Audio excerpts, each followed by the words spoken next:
हाँ भाई, I hope आपने मोशन चैप्टर पढ़ना शुरू कर दिया होगा एनसीईआरटी से, चीज़ें समझ में आ रही होंगी और आपने अभी डिस्टेंस वर्सेस डिस्प्लेसमेंट का टेबल भी अपने आप बनाया होगा। कुछ लोगों ने मुझको व्हाट्सएप पे भेजा है, उनमें कुछ चीज़ें मिसिंग हैं या कुछ चीज़ें गलत तरीके से लिखी हुई हैं। मैं वो भी आपको आज क्लियर कर दूंगा। थोड़ा सा हम रिवाइज़ कर लें कि हमने अभी तक क्या क्या पढ़ा है। हम अभी तक बात कर रहे थे सबसे पहले फिज़िक्स के बारे में कि physics is nothing but the branch of science which actually related to the interrelationships between the physical quantities।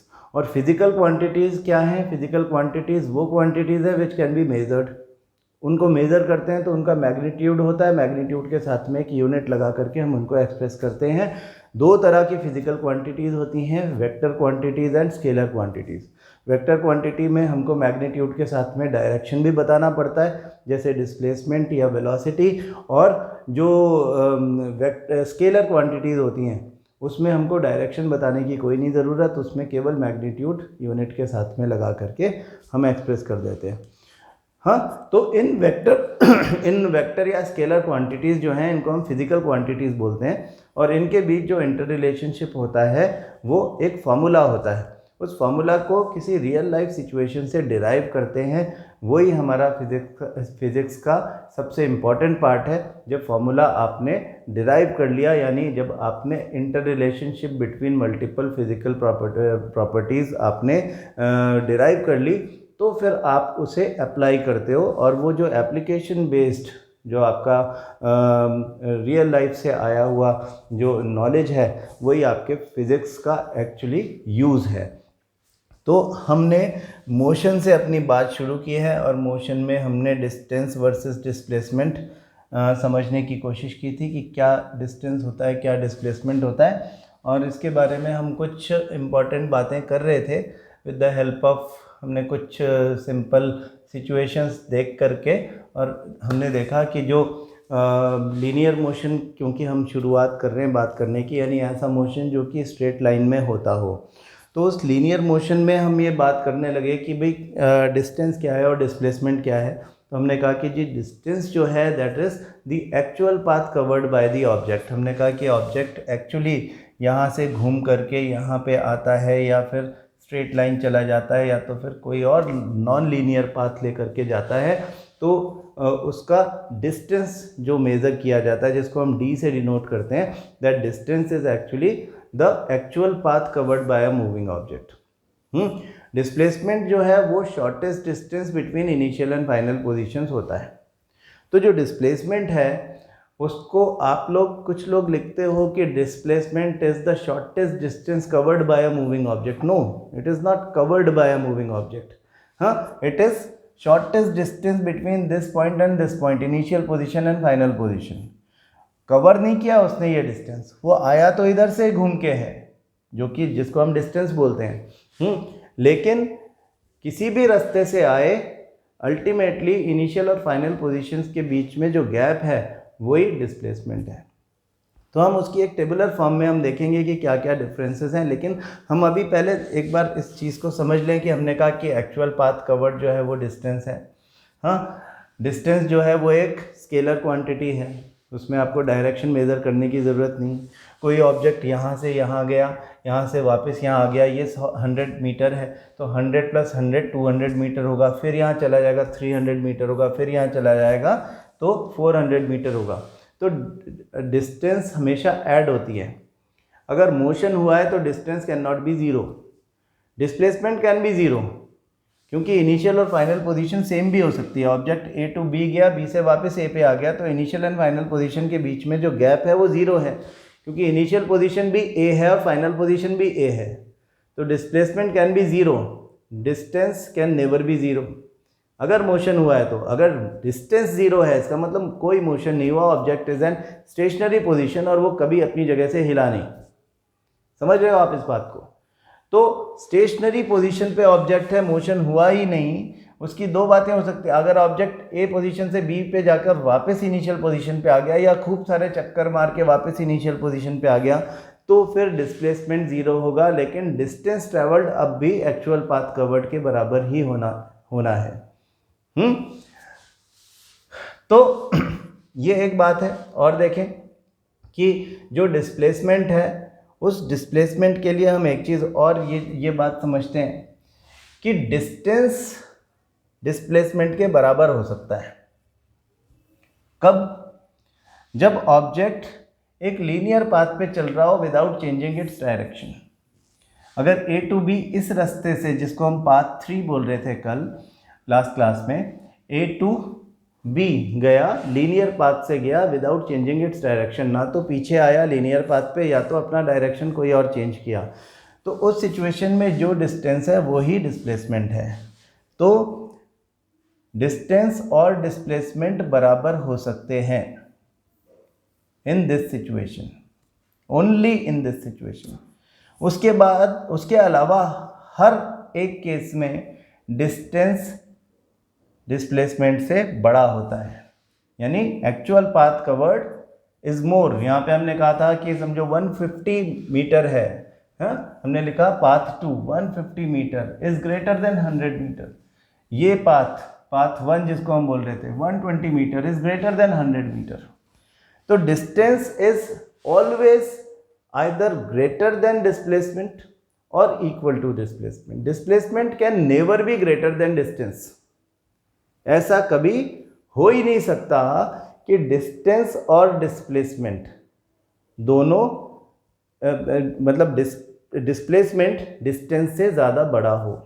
बराबर एक ही कंडीशन में हो सकते हैं। Distance can be equal to displacement when the object moves in a straight line, linear motion करता है without changing its direction.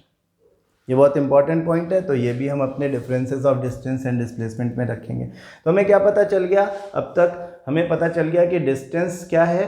Distance is the actual path covered by a moving object. Displacement क्या है? Displacement is the shortest distance between initial and final positions. Distance जो है वो scalar quantity है, displacement जो है वो वेक्टर क्वांटिटी है, उसमें डायरेक्शन बताना भी ज़रूरी है। डिस्प्लेसमेंट को हम डिस्टेंस विद डायरेक्शन भी बोल सकते हैं। हाँ, फिर उसके बाद हमने कहा कि जो डिस्टेंस है वो डिस्प्लेसमेंट के बराबर हो सकता है या उससे ज़्यादा हो सकता है, कम नहीं हो सकता। Distance can never be lesser than displacement. Distance जो है वो, एक और इम्पॉर्टेंट बात, डिस्टेंस कभी भी ज़ीरो नहीं हो सकता, जबकि डिस्प्लेसमेंट ज़ीरो भी हो सकता है।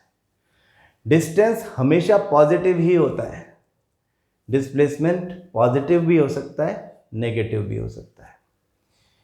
यूनिट जो उन दोनों क्वांटिटीज़ को एक्सप्रेस करने के लिए यूज़ की जाती है सेम है, दोनों की यूनिट्स मीटर होती है।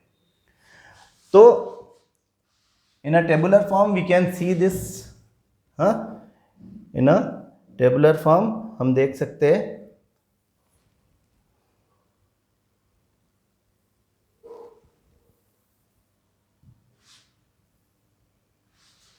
Differences between distance and displacement.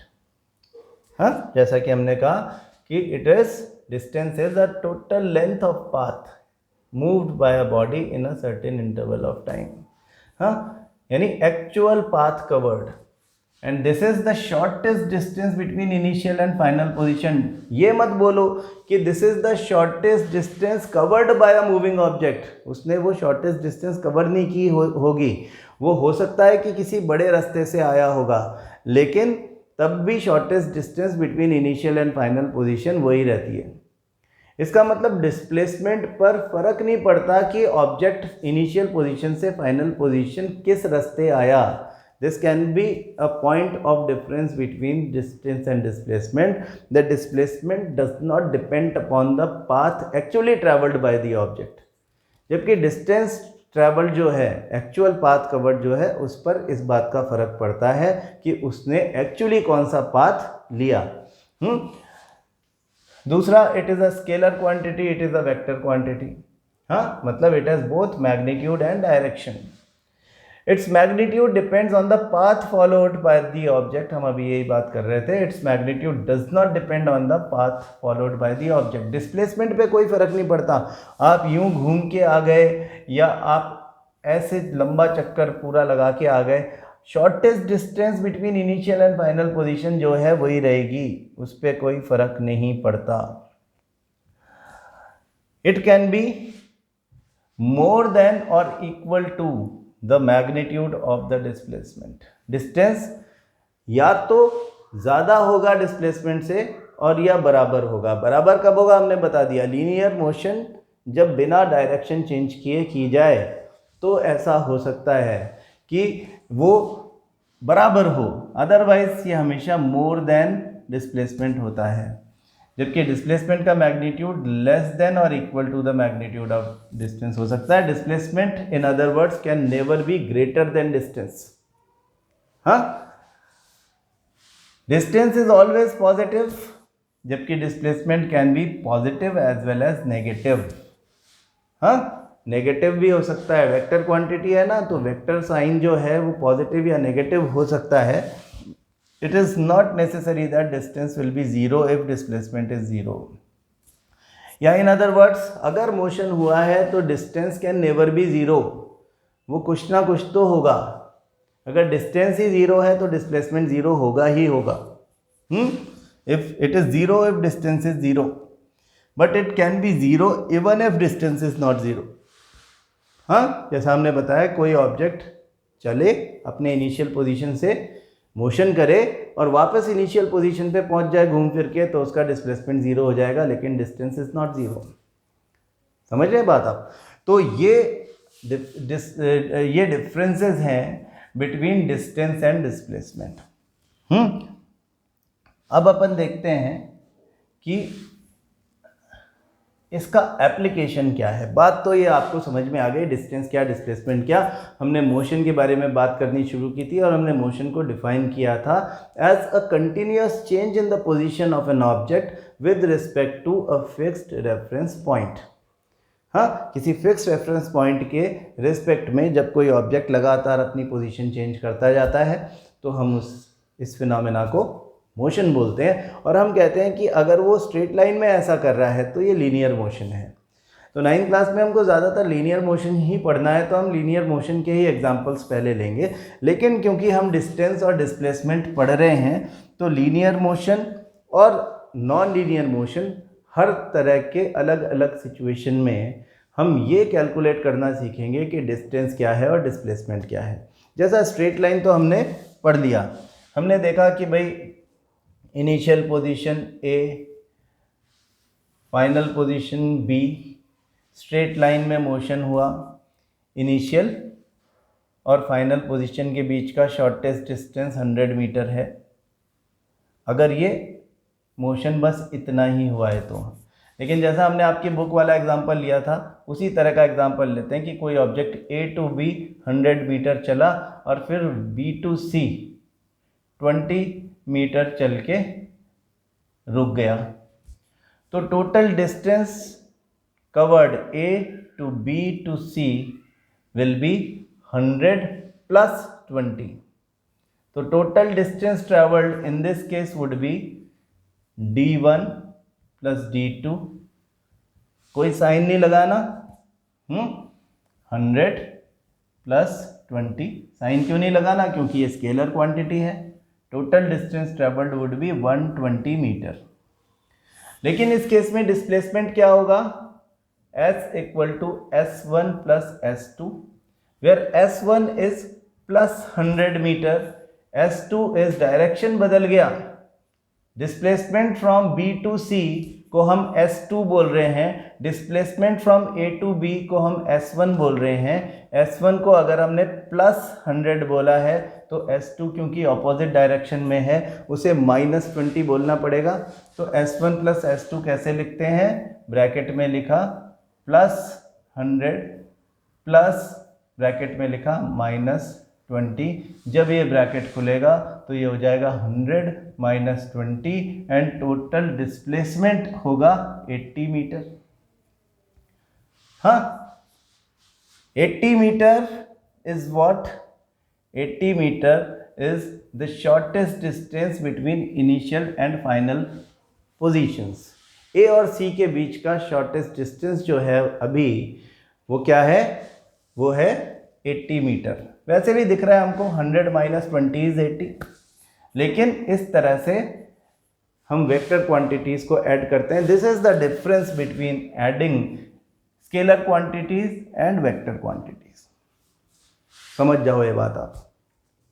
तो लीनियर मोशन की बात तो हम ये पहले भी कर चुके हैं, इसमें कोई नई बात नहीं है, लेकिन कभी कभी क्या होता है कि अलग अलग सिचुएशंस होती हैं। ज़रूरी नहीं है कि आप हमेशा स्केलर लीनियर मोशन ही करो, या आपका ऑब्जेक्ट जिसे आप स्टडी कर रहे हो वो लीनियर मोशन ही कर रहा हो, ऐसा ज़रूरी नहीं है, वो कुछ और भी कर सकता है। मैं आपकी बुक से एक एग्जांपल लेता हूँ। आपकी बुक में देखें, आपने अगर पढ़ा है तो आपको पता चल गया होगा, अगर आप यहाँ तक आ गए। हाँ, यहाँ पे क्वेश्चंस हैं, इन क्वेश्चंस को देखो, क्योंकि अब हम यहाँ तक पहुँच गए हैं तो हम थोड़ा सा इन क्वेश्चंस को नज़र से निकाल लेते हैं। इन क्वेश्चंस को वहीं ले चलते हैं अपनी शीट पे, है ना, क्योंकि यहाँ फिर लिखने में हमको दिक्कत आएगी। तो दीज आर द क्वेश्चंस, ये आपके एनसीईआरटी के क्वेश्चंस है। ये क्वेश्चन देखें कि पहला क्वेश्चन है, an object has moved through a distance, can it have zero displacement? If yes, support your answer with an example. तो आप यहाँ पे क्या एग्जाम्पल लिखोगे? आपने अभी अभी सीखा है कि अगर कोई ऑब्जेक्ट कुछ डिस्टेंस चलता है तो डिस्प्लेसमेंट ज़ीरो भी हो सकता है अगर वो अपने इनिशियल पोजीशन पर वापस आ जाए। तो एग्जांपल आप दे सकते हो कि एक बच्चा अपने स्कूल गया और स्कूल से वापस आ गया। ये उसका घर है, ये उसका स्कूल है।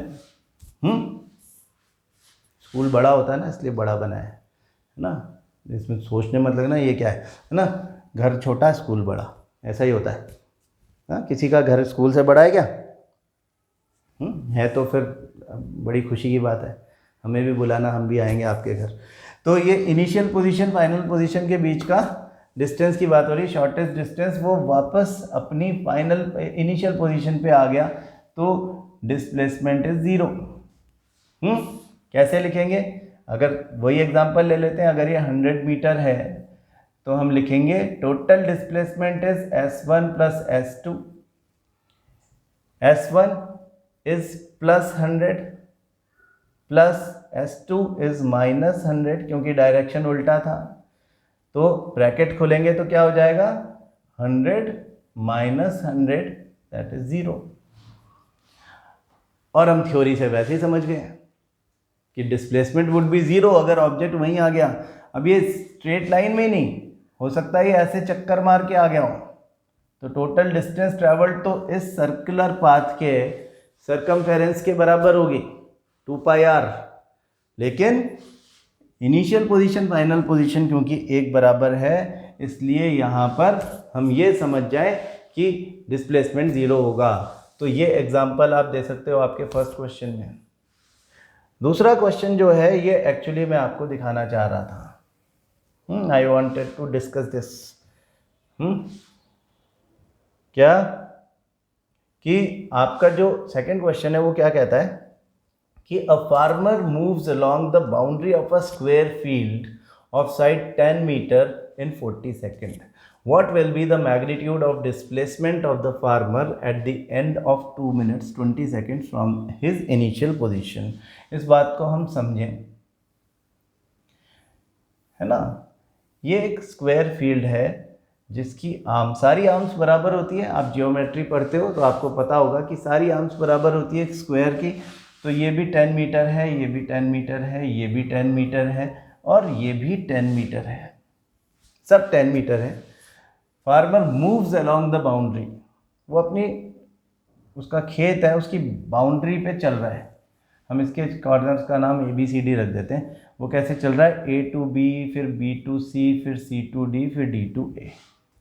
हाँ, एक पूरा चक्कर लगाने में उसका टोटल डिस्टेंस ट्रेवल्ड होगा 10 प्लस 10 प्लस 10 प्लस 10 मतलब 40 मीटर। और डिस्प्लेसमेंट होगा 0 क्योंकि वो वापस इनिशियल पोजीशन पे आ गया। Shortest distance between initial and final position in this case will B 0। लेकिन वो कुछ और पूछ रहे हैं, वो कह रहे हैं कि at the end of 2 minutes 20 seconds उसका डिस्प्लेसमेंट कितना होगा, मैग्नीट्यूड ऑफ डिस्प्लेसमेंट कैलकुलेट करना है हमको। तो पहले तो हम ये समझे 2 मिनट 20 सेकेंड कितना होता है। उन्होंने पहले बता दिया कि एक 40 metre 10 metre 10 metre 10 metre 10 metre total 40 metre चलने में उसको लगता है 40 सेकेंड का टाइम। और इन्होंने साथ में ये भी बता दिया कि 2 मिनट्स 20 सेकेंड्स के बाद हमको बताना है कि वो कहाँ पहुँचा। तो पहले एक पूरा चक्कर लगाने में उसको लग गया 40 सेकेंड। 2 मिनट 20 सेकेंड में कितने सेकेंड होते हैं? 2 मिनट में 2 × 60 टोटल 120 सेकेंड प्लस 20 और ऐड कर दो तो 140 सेकेंड्स होते हैं। हाँ, 140 सेकेंड्स होते हैं 2 मिनट 20 सेकेंड में। तो अब इस 140 सेकेंड में से 40 सेकेंड खर्च हो गए, 100 सेकेंड अभी भी बचे हैं। हाँ, फिर एक चक्कर मारा, फिर 40 सेकेंड खर्च हुए, 100 में से माइनस कर दो, अब 60 सेकेंड ही बचे हैं। फिर उसने एक पूरा चक्कर मारा, फिर 40 सेकेंड खर्च हो गए, अब 20 सेकेंड बचे। 20 सेकेंड में ये पूरा चक्कर नहीं मार सकता, 40 सेकेंड में पूरा चक्कर मारता है, तो 20 सेकेंड में आधा ही चक्कर मारेगा, मतलब यहाँ से यहाँ और यहाँ से यहाँ पहुँच पाएगा। तो इसकी फाइनल पोजीशन C है, इसकी इनिशियल पोजीशन A है। सिचुएशन से हम समझ गए कि इनिशियल और फाइनल पोजीशन ये है। तो डिस्प्लेसमेंट कैलकुलेट करना है, तो what is displacement? The shortest distance between initial and final positions. Shortest distance between initial and final position ये है। 2 पॉइंट्स के बीच में शॉर्टेस्ट डिस्टेंस क्या होता है? एक स्ट्रेट लाइन। तो ये लाइन जो है, जो हमने अभी ड्रॉ की, इसको हम AC बोल सकते हैं। ये AC जो है ये डिस्प्लेसमेंट है। अब इस AC को कैलकुलेट करना है, तो देखो ये एक आपका राइट ट्रायंगल दिख रहा है हमको ABC। हाँ, ट्रायंगल ABC में जो राइट ट्रायंगल होते हैं उसमें पाइथागोरस थ्योरम आप लगा सकते हो। हाँ, क्या? AC² हमको ये कैलकुलेट करना है। इतनी मैथ्स तो सबने पढ़ी होगी। आई एम श्योर आपको ये बात पता होगी कि पाइथागोरस थ्योरम क्या होता है। AC² = AB² plus BC²। या BC² प्लस AB, कुछ भी लिख दो। AC² जो है वो AB² प्लस BC² के बराबर है। AB क्या है? 10 है। BC क्या है? वो भी 10 है। तो हम लिख दें AC² = 10² प्लस 10²। और 10² is 100, 100 plus 100 200। 200 is the value of AC²। तो AC का वैल्यू क्या होगा? √200। हाँ, या तो हम लिख दें √200 मीटर, या इसको और थोड़ा सिंप्लीफाई कर दें। √200 क्या होता है? 2 × 100 ऐसा लिख सकते हैं। और √100 या √100 इज 10, तो आप इसको ऐसा लिख सकते हो क्या? √100 का की जगह हम 10 लिख दें और √2 10√2 10√2 मीटर इज द आंसर। इसको अगर और सिंप्लीफाई करना है, आपको अगर पता है तो आप और सिंप्लीफाई कर दो कि √2 का वैल्यू 1.414 होता है। तो अगर आप 10 × 1.414 कर दोगे तो 14.14 मीटर आएगा ना। तो आप लिख सकते हो कि the shortest distance between initial and final position, that is displacement in this case will be 14.14 metre. हालांकि आपको हो सकता है कि इसका आंसर 10√2 बताया गया हो, एक ही बात है, हम तो सिंप्लीफाई करने की कोशिश कर रहे हैं। 10√2 तो आप कर ही सकते हो, कर ही दिया है आपने ये।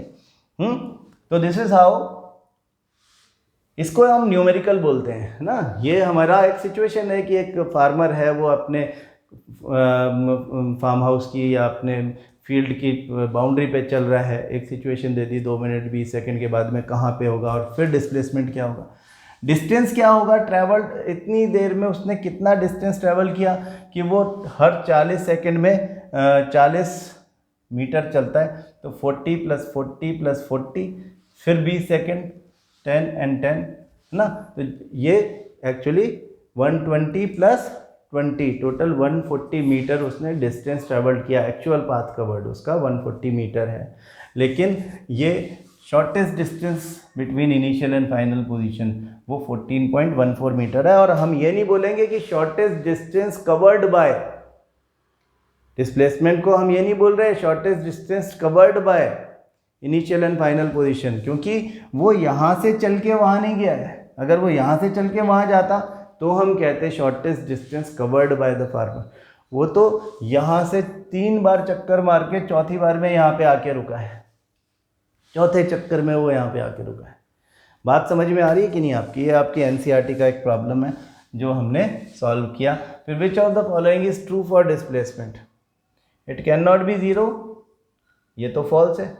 हाँ, displacement can be zero, its magnitude is greater than the distance travelled by the object, magnitude of displacement can never be zero than the distance travelled, it can be equal to only in one condition when the linear motion is performed by the moving object without changing its direction। तो ये एक example हमने लिया कि इस तरह से एक स्क्वायर रूट पर हमने डिस्टेंस और डिस्प्लेसमेंट भी हम कैलकुलेट कर सकते हैं। और एक सिचुएशन लेते हैं जिसमें कोई ऑब्जेक्ट एक सर्कुलर पाथ पे चलता है। हाँ, सर्कुलर पाथ पे चलता है, चल सकता है सर्कुलर पाथ पे। तो हर सर्कुलर पाथ का एक सेंटर होता है, हमने सेंटर का नाम रख दिया O, और उसकी सबकी कोई रेडियस होती है सर्कुलर पाथ की। इसकी रेडियस है, हमने मान लिया कि ये रेडियस है 14 मीटर। 14 मीटर इसकी रेडियस है। अब कोई ऑब्जेक्ट अपनी इनिशियल पोजीशन से, ये उसकी इनिशियल पोजीशन है A, यहाँ से चलता चलता पूरा चक्कर मार के यहाँ पर वापस आ गया। तो आपको समझ आ गई होगी कि इस सिचुएशन में जो डिस्प्लेसमेंट है वो तो ज़ीरो है, but what is the distance travelled, the actual path covered by the object. ये भी आपको समझ में आ गया होगा कि this will be equal to the magnitude of circumference of this circular path. और सर्कमफेरेंस का फॉर्मूला क्या होता है? That is 2πr। हाँ, रेडियस तो ये है, पाई 22/7 होता है, तो हम लिख सकते हैं 2 × 22/7 × 14। हाँ, तो 2 × ये 44 88 है ना, 88 मीटर। अगर वो पूरा चक्कर मारता है तो एक्चुअल पाथ कवर्ड या distance travelled by the object is 88 metre, जबकि in this conditions displacement is zero. यही सीखा है हमने, हम यही चीज़ अप्लाई करने की कोशिश कर रहे हैं। लेकिन हो सकता है कि ये किसी और पोजीशन पे रुक जाए, बी पे या सी पे या डी पे, तब डिस्टेंस क्या होगा, डिस्प्लेसमेंट क्या होगा। तो देखो, अगर ये हम पहले A to B जर्नी की बात करते हैं इसकी, हाँ, केवल इसकी A to B जर्नी की बात करते हैं, इसको हटा दो। When it went A to B, तो उसका डिस्टेंस क्या होगा और डिस्प्लेसमेंट क्या होगा, ये हमें पता करना है। तो distance travelled would B this, ये वाला पाथ, ये वाला पाथ है ना, इसको बोलते हैं ना, वो यहां से चलता हुआ गया। तो ये जो पाथ है ये 1/4 ऑफ 2πr है। 4 टुकड़े कर दे, एक टुकड़ा ये, एक टुकड़ा ये, एक टुकड़ा ये और एक टुकड़ा ये। तो ये पूरे एक चक्कर का फोर्थ पार्ट ये है, इसलिए इसको 1/4 इंटू 2πr कहा जा सकता है। 2πr का वैल्यू हमने निकाला था, हम कह सकते हैं 2 इंटू 22/7 इंटू 14, तो ये 88 था। हाँ, आप या तो इसको 4 को काट दो, 2 इंटू 2 भी 4 होता है, तो क्या बचा 20। ये है एक्चुअल पाथ कवर्ड 22 मीटर। पूरा अगर 88 है तो 88 डिवाइडेड बाय 4 22 होगा, तो 22 मीटर इसका डिस्टेंस ट्रैवल्ड है या एक्चुअल पाथ कवर्ड है। शॉर्टेस्ट डिस्टेंस कैसे निकालेंगे? What is shortest distance? इसका शॉर्टेस्ट डिस्टेंस क्या है? देखो, ये A है और ये B है, तो इन दोनों के बीच का शॉर्टेस्ट डिस्टेंस ये है।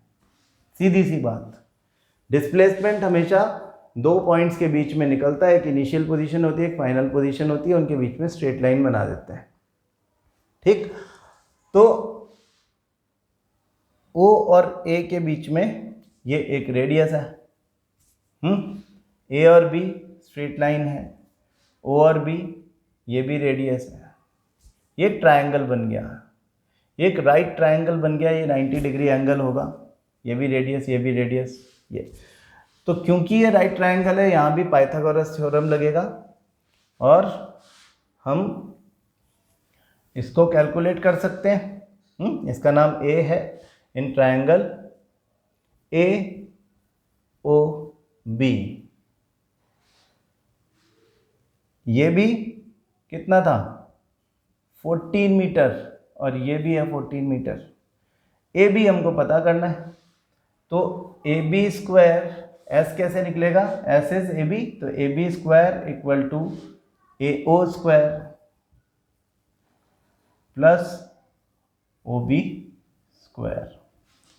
AO square is square of 14, OB square is square of 14। अब 14 का स्क्वायर पता है आपको? अगर पता है तो अच्छी बात है, अगर नहीं पता है तो आपको सिंपल कैलकुलेशन, जिन लोगों को मैथ्स में प्रॉब्लम है वो आप ऐसा करके तो देख ही सकते हो। 14 स्क्वायर मतलब 14 इंटू 14 होता है।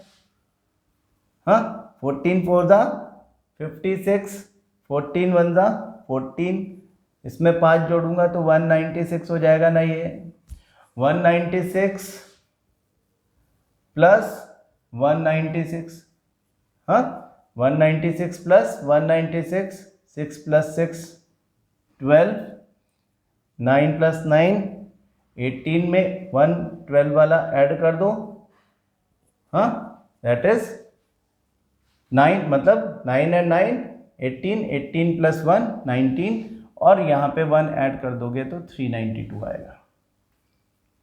आप इसको 392 लिख दो। किसका वैल्यू है 392? 392 is the value of AB square. AB का वैल्यू नहीं है, हमें क्या निकालना है? हमें निकालना है AB।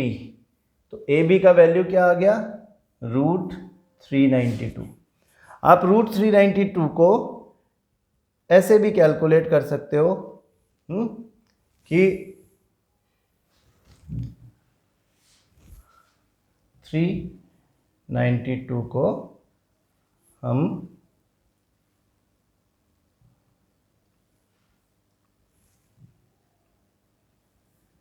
19.79 ना, इसका वैल्यू जो होगा वो 19.79 आ जाएगा। आप इसको यहाँ भी छोड़ सकते हो, 19.79 मीटर इसका वैल्यू है। मतलब क्या हुआ कि हम इसको अगर अप्रॉक्सीमेट वैल्यू ले रहे हैं, क्योंकि 19.79, इसको आपस में मल्टीप्लाई करेंगे तो वैल्यू अप्रॉक्सीमेटली 392 आ जाएगा, है ना। अप्रॉक्सीमेटली इसलिए कि पॉइंट के बाद बहुत सारे नंबर थे, वो हमने इग्नोर कर दिए, केवल 19.79 लिख लिया। तो 19.79 metre is the shortest distance, यानी डिस्प्लेसमेंट 19.79 मीटर यहाँ पे आया। दिमाग में ये बात बिल्कुल स्ट्रांगली बिठा लो कि डिस्प्लेसमेंट कोई भी दो पॉइंट्स के बीच का शॉर्टेस्ट डिस्टेंस है, इसलिए उन दोनों पॉइंट्स के बीच में एक सीधी लाइन बना करके उसको मेज़र कर लेंगे एज एंड व्हेन रिक्वायर्ड। ये ए से घूम करके अगर सी पे आ गया तो शॉर्टेस्ट डिस्टेंस ये होगा, और शॉर्टेस्ट डिस्टेंस ये होगा, ये सेंटर है तो ये भी 14 और ये भी 14, तो 14 प्लस 14 यहाँ पर in this case when the motion is A to C, in that case हम बोलेंगे कि S is equal to 28 metre. Displacement shortest distance between A to C, distance actual path covered, actual path covered मतलब 2 पाई r का आधा, और हमें ये पता चल गया है कि the value of 2 pi r in this case is 88, पूरा चक्कर 88 मीटर का है, तो 88 का आधा कितना होगा, 88/2 दैट इज 44 मीटर। ये 22 था तो ये भी 22 होगा, 22 प्लस 22 44 मीटर, ऐसे भी समझ सकते हो। अगर ऑब्जेक्ट घूम करके डी पोजीशन पे आ जाए, ए से घूमता घूमता यहाँ आ जाए, तो यहाँ पर जो डिस्टेंस ट्रेवल्ड होगा यहाँ से यहाँ तक, जो डिस्टेंस ट्रेवल्ड होगा वो इंटायर जर्नी मतलब इंटायर सर्कल 2 पाई r का 3/4 होगा।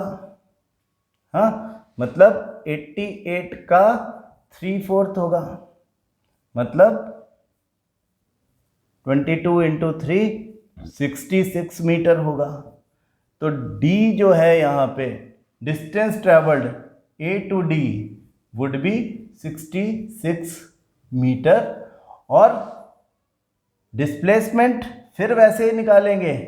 यहाँ पर shortest distance between A to D निकालने के लिए स्ट्रेट लाइन बना लेंगे, फिर ये एक राइट ट्रायंगल मिल जाएगा, फिर A D square equal to O D square plus O A square, वही आंसर आएगा 19.79 मीटर।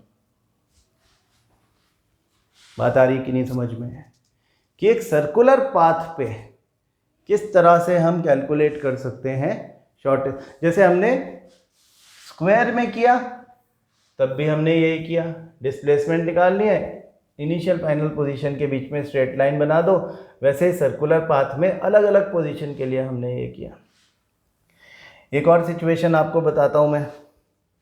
हाँ, रेक्टेंगुलर पाथ होता, रेक्टेंगुलर पाथ कुछ इस तरह का होता है। हाँ, ये 5 मीटर है, ये 1 मीटर है, ये 5 मीटर है, ये 1 मीटर है। हाँ, कोई ऑब्जेक्ट A टू B गया, B टू C गया, C टू D गया, और D से वापस A आ गया। तो फिर यहाँ पर A to D distance travelled 5 plus 1 plus 5 plus 1 that is 12 metre, displacement 0। A to B, समझ में आ रही है बात आपको? A to B distance travelled 5 metre, displacement shortest distance between A and B is also 5 metre, same रहेगा। A to C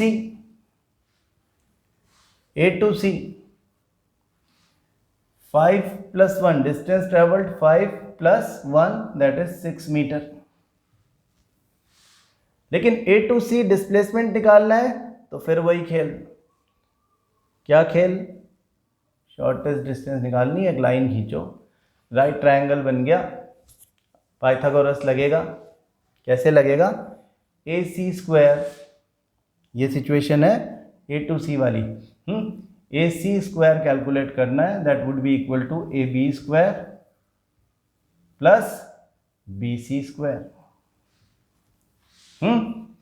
तो AB square is 5 का स्क्वायर और BC और plus BC square, BC is 1 metre, तो 1 का square, तो 5 का square 25 और 1 का स्क्वायर 1, दैट इज 26। तो AC का वैल्यू कितना होगा? AC would be equal to √26। हाँ, तो √26 क्या होता है? Let us calculate 26 under root 5.09। तो हमारा आंसर आया डिस्प्लेसमेंट 5.09 मीटर। यहां से घूम के आएगा 6 मीटर, लेकिन सीधे चला जाएगा कोई तो 5.09 मीटर। अब ऐसा भी हो सकता है कि ऑब्जेक्ट A से B जाए, B से C जाए, C से D चला जाए, तो जब वो A to D चलता है, मैंने शुरू में A to D लिख दिया था, इसको आप A to A कर लें, है ना, ये मैंने गलती से लिख दिया। A to D जो है वो ये है, A to D, तो यानी यहाँ पे रुक गया, ये फाइनल पोजीशन है, इनिशियल पोजीशन, फाइनल पोजीशन। तो A to D में A to B 5 डिस्टेंस निकाल रहे हैं, +1 + 5 टोटल 11 मीटर, बट डिस्प्लेसमेंट कितना है? Only 1 metre, shortest distance between A and D, initial and final position, that is 1 metre. आ रही है बात समझ में आपको? एक और एग्जांपल लेते हैं, वो बड़ा मज़ेदार है, हाँ, उसमें हमको बहुत मज़ा आएगा। ये एक पोजीशन है A, यहाँ से एक ऑब्जेक्ट, अब जैसे हमको क्वेश्चन दिया गया, सिचुएशन दी गई है, आप ये देखो, आपको डायरेक्शंस दिया गया है, ये नॉर्थ है, ये ईस्ट है, ये वेस्ट है और ये साउथ है। नॉर्थ ईस्ट वेस्ट साउथ ऐसे लिखते ना। तो हमें क्वेश्चन कह रहा है कि एक ऑब्जेक्ट 2 मीटर्स टुवर्ड्स नॉर्थ चलता है, ठीक है, फिर 1 मीटर टुवर्ड्स ईस्ट चलता है, 1 मीटर, ये 2 मीटर चला, फिर 1 मीटर चला टुवर्ड्स ईस्ट, फिर 1 मीटर टुवर्ड्स नॉर्थ और चलता है, 1 मीटर टुवर्ड्स नॉर्थ चलता है और यहां जाके रुक जाता है, this is it's final position. तो डिस्टेंस कैलकुलेट करो और डिस्प्लेसमेंट कैलकुलेट करो। अब डिस्टेंस तो सबको आ जाती है समझ में, 2 + 1 + 1, हाँ, 2 + 1 + 1 that is 4 metre is the distance, यानी actual path covered, but the shortest distance, that is displacement between A and B would be this line। तो इसे कैसे कैलकुलेट करें? अब हम सोचते हैं कि दो ट्रायंगल बन गए, कैसे निकालें, ये पहले निकालें, ये निकालें, दोनों को जोड़ें, ऐसा हो नहीं पाएगा। इसको थोड़ा सिंप्लीफाई करो, इस लाइन को एक्सपेंड कर दो यहाँ, और इसको भी एक दूसरे के परपेंडिकुलरली एक्सपेंड कर दो, ये एक राइट ट्रायंगल बन गया AB, इसका नाम रख दो C। इस ABC ट्रायंगल में अब आपको AB² निकालना है, वैसे ही पाइथागोरस यूज़ करके, तो आपका इस तरह से हाइपोटेनस निकल जाएगा, AB² = BC² प्लस, अब इसको हटा देते हैं,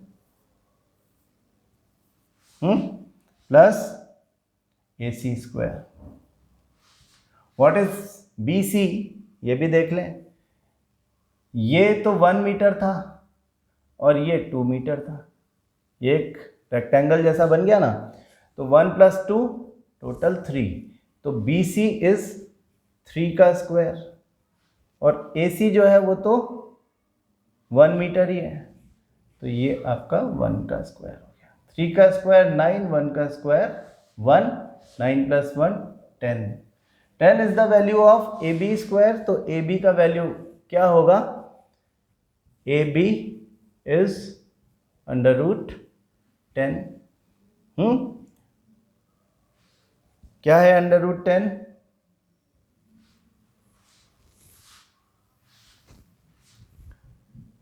√10 इज 3.162277, तो हम तो 3.16 लिख लेते हैं। 3.16 मीटर इज AB। हाँ, ये 1 ये 3।